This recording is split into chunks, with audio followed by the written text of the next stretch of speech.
مہنگائی کے ستائے عوام کے لیے جینا بھی مشکل ہو گیا۔ واقعہ میں انسانی جان بچانے والے ادویات نایاب ہو گئے۔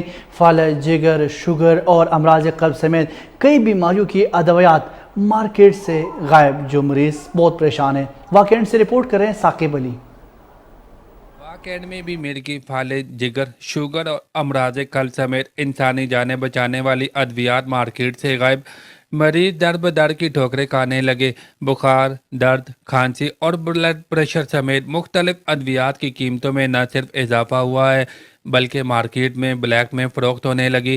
گزشتہ کئی ماہ سے 50 روپے والی سیرپ کی قیمت 400 روپے تک پہنچ گئی۔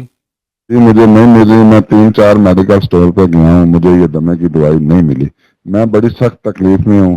میری وزیر اعلیٰ پنجاب سے درخواست ہے کہ یہ جو دوائیاں ہیں ان کو جلد سے جلد مہیا کریں تاکہ ہم کچھ ریلیف لے سکیں۔ ہم بڑی سخت تکلیف میں ہیں کہ بہت ساری میڈیسن مارکیٹ سے شارٹ ہوئی ہے۔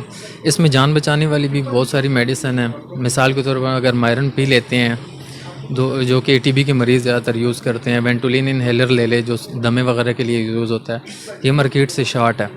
اور کچھ میڈیسن تو ایسی ہیں مثال کے طور پر جو ڈائبٹیز پیشنٹ یوز کرتے ہیں، بلڈ پریشر کے مریض یوز کرتے ہیں، حالیہ دنوں میں ان کے جو ہے نا قیمتوں میں بہت زیادہ اضافہ ہوا ہے۔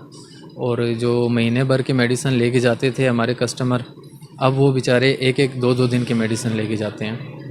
غریب عوام تو مہنگائی کی چکی میں پس رہی ہے، چاہے وہ کھانے پینے کی اشیاء ہو یا جان بچانے والی ادویات۔ شہریوں نے حکومت سے مطالبہ کرتے ہوئے کہا جان بچانے والی ادویات کی قلت اور قیمتوں کو کنٹرول کیا جائے۔ کیمرہ مین ٹیم کے ساتھ ثاقب علی، K2 TV، واگینٹ۔